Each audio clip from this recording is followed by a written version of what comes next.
Well, indeed, celebrate life. Thank you, Ron. That's perfect for what I want to talk about today. And as spiritualists, I have to tell you, when Ron and I first found the religion of spiritualism, and it was in this church, one or two locations ago, but this church, one of the things that just amazed me were all the elderly people. Now Ron and I would fall into that category, okay? But I have to tell you, the people that were that much older, I just thought, wow, what an attitude they have, what a philosophy they have. They know something. And as time went by, I thought, I want to learn that. I want to know how these people reached a particular age.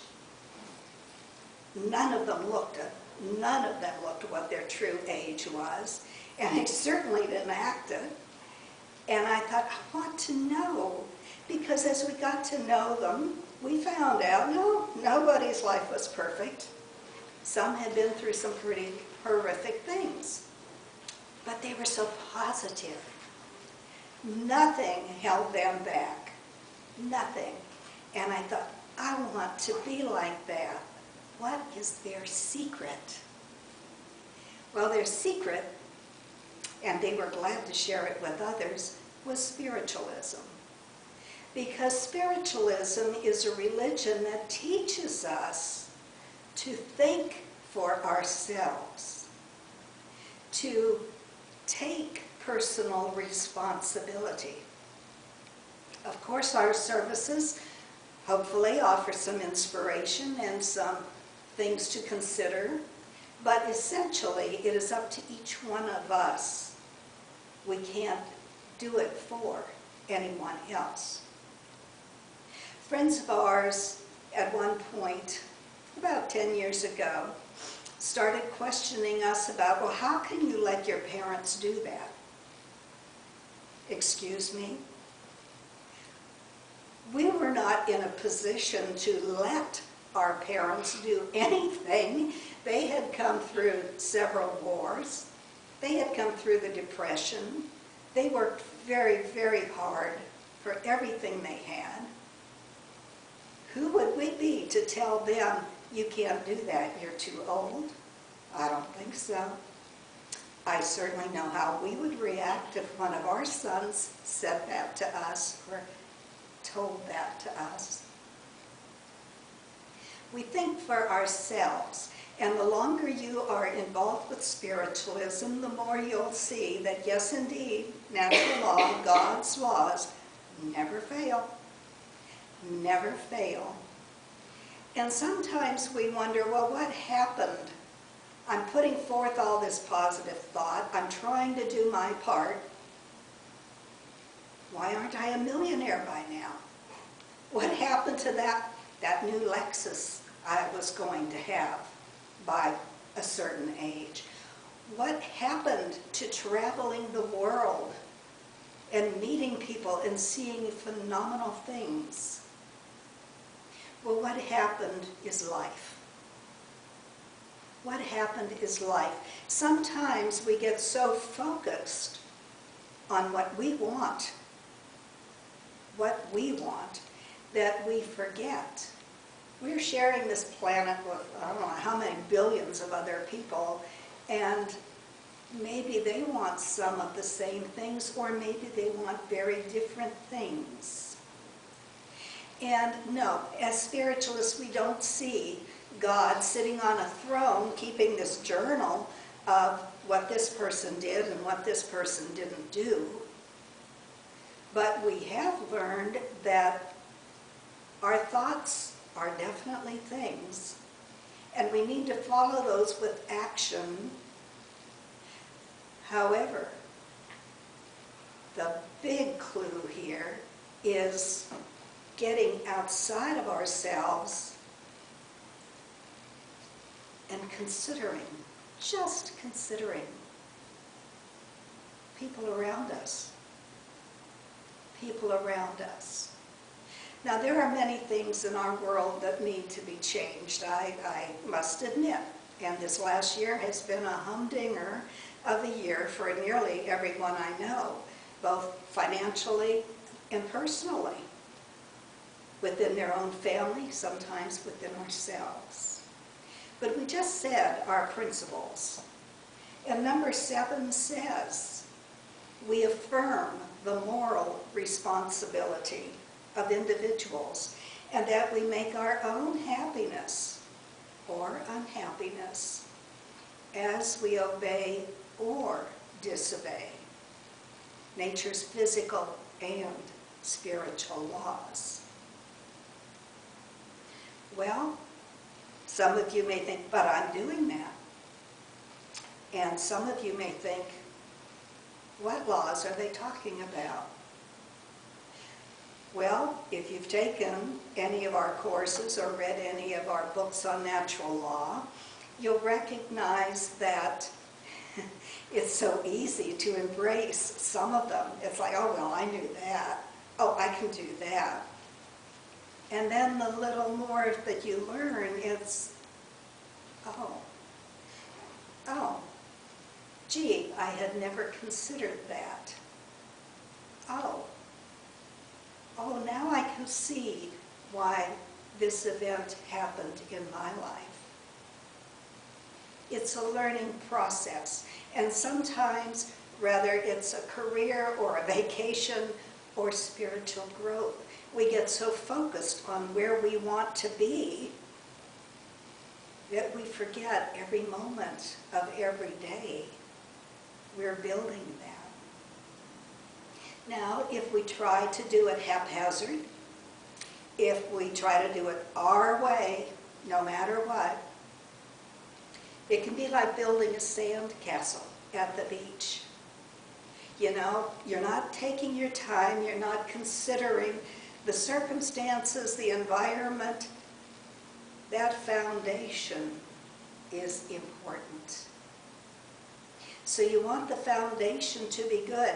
But if you're not paying attention, you're just slapping it together because you've got this finished project in your mind, forgetting that earth changes. Change us as well. And how frustrating to just have it this close to being done, no matter how much you hurried, and then you realize, oh, the tide is coming in. And there it all goes. Life can be like that, you know. There are changes all around us each and every day. Some of them we can control if it's our own behavior, but most of it we can't. So we can either throw up our hands and go crawl back under the covers. We can get angry, and unfortunately, we've seen a lot of that this last year. A lot of anger. And it's justified when we see climate change, when we see political things, when we see environment. We can see why people feel so strongly about some things, but violence isn't the answer. Violence isn't the answer. I don't personally understand why someone can get so upset about any particular issue that they feel the need to riot and be destructive, destroy something that someone else has worked hard to build. What does that accomplish? It really doesn't accomplish anything. It just brings more violence, more anger, more resentment. Whether it's our government, whether it's our churches, people get aggravated. Well, I don't like it. I'm not going to vote anymore. Or, well, I don't like it. I'm going to leave. what happened to being rational? What happened to balance?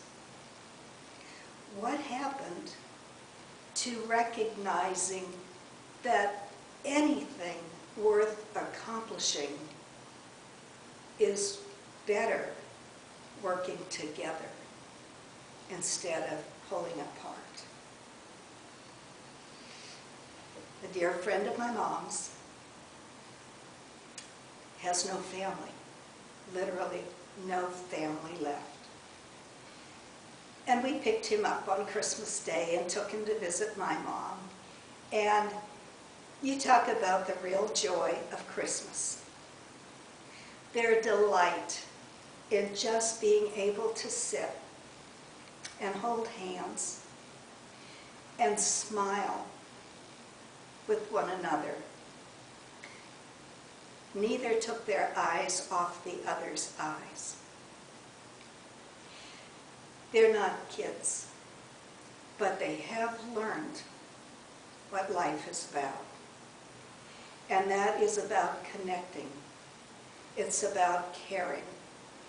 It's about sharing kindness and love.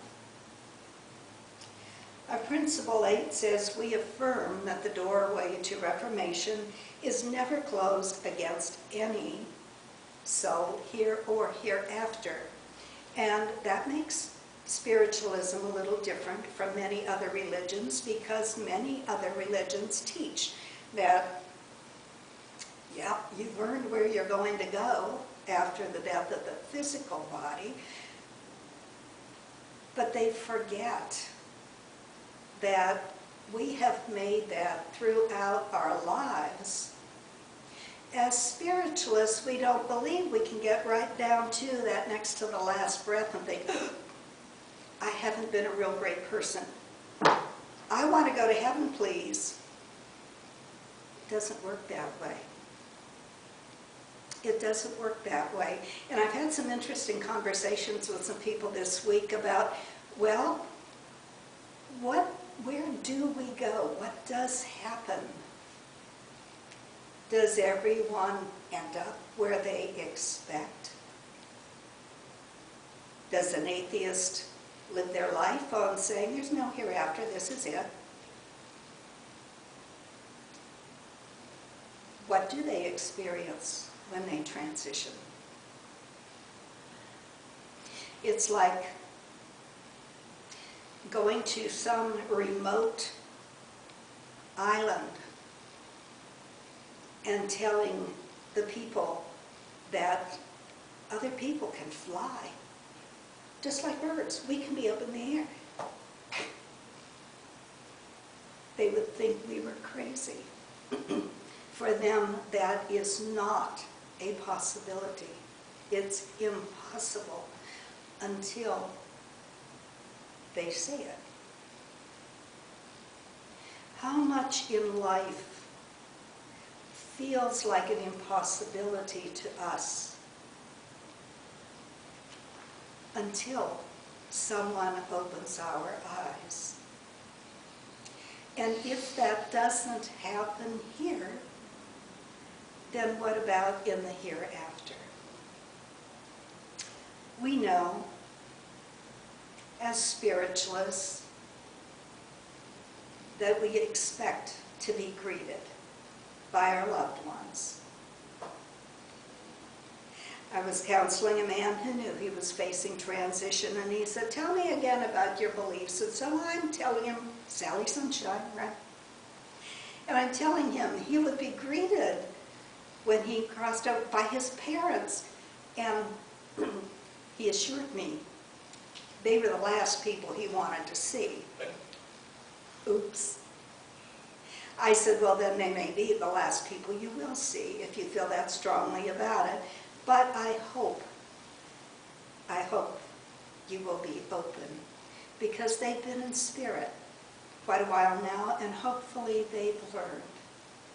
That's what we mean by the door to reformation is never closed.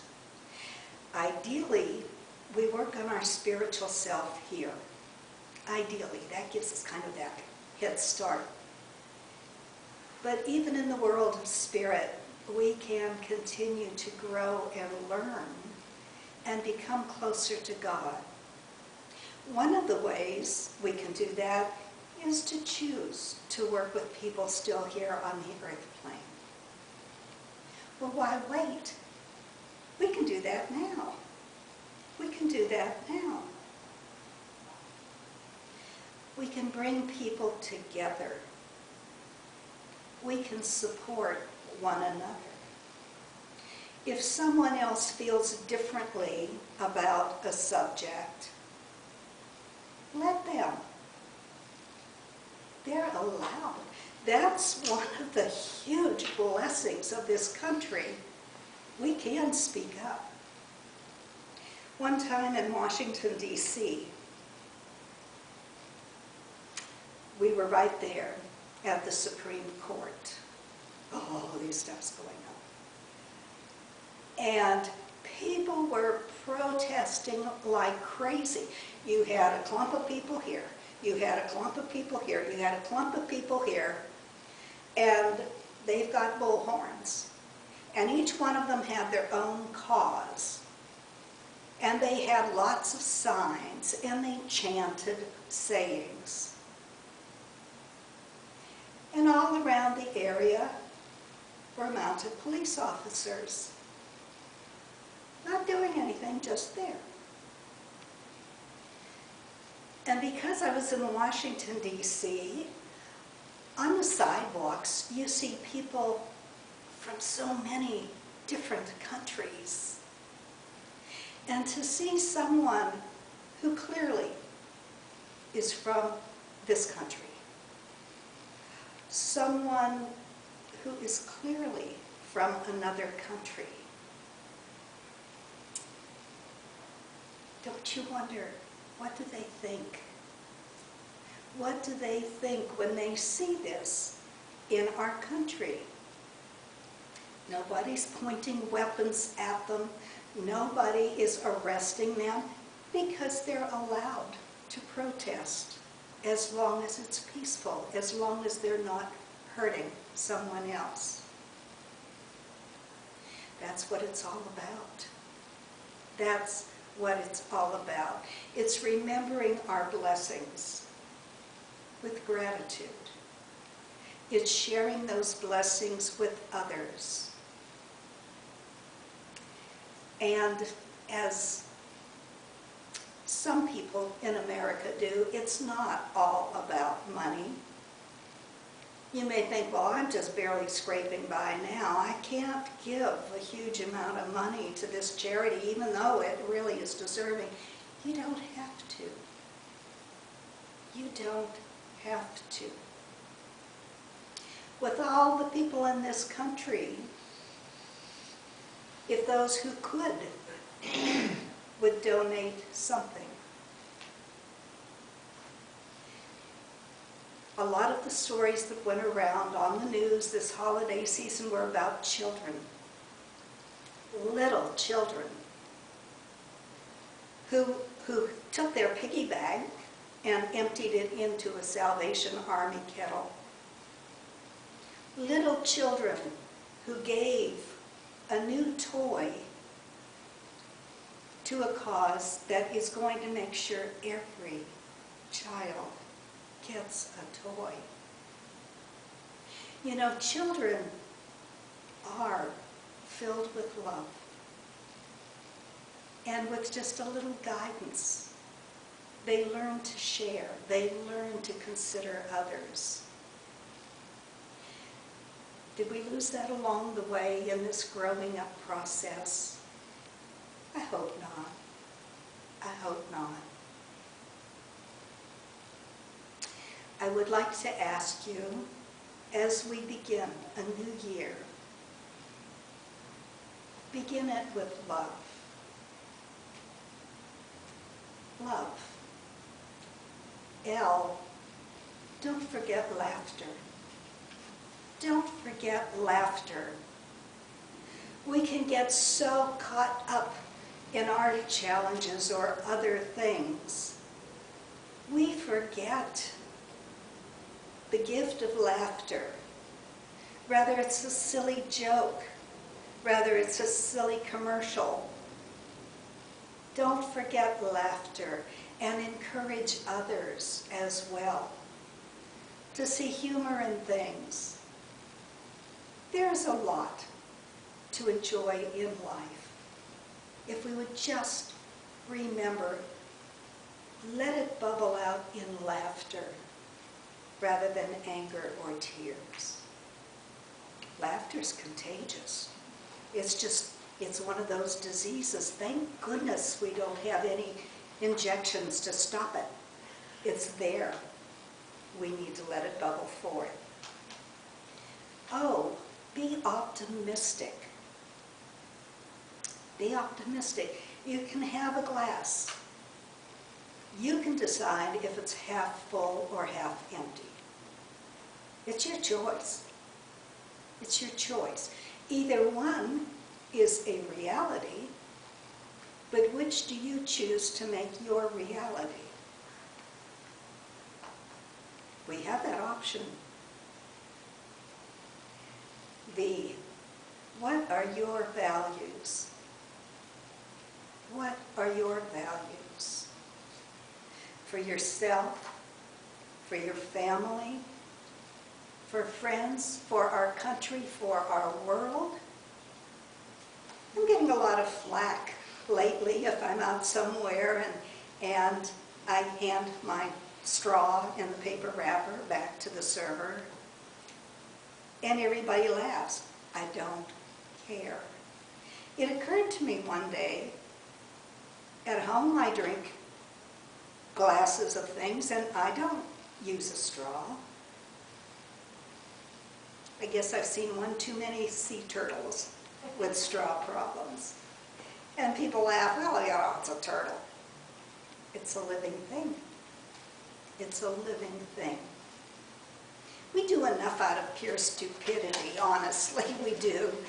Let's try to be aware of some of our actions and their repercussions. Because, see, we're just one little person. But put us together and wow.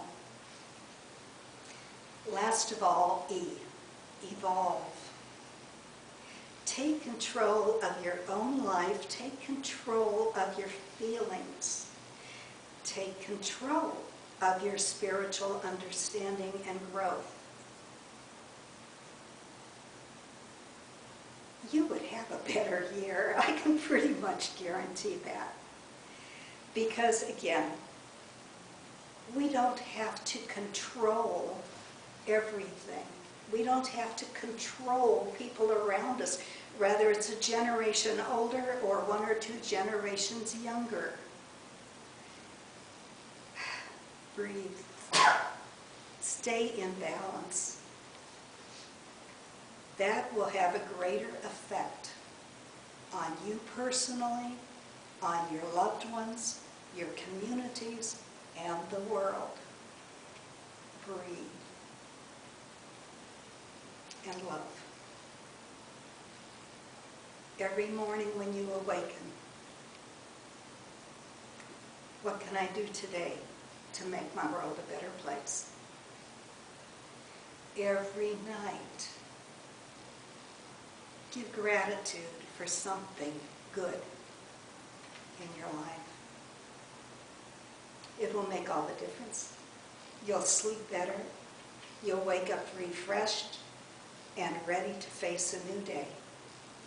And what a great way to face a new world, a new year of opportunities and love. Thank you.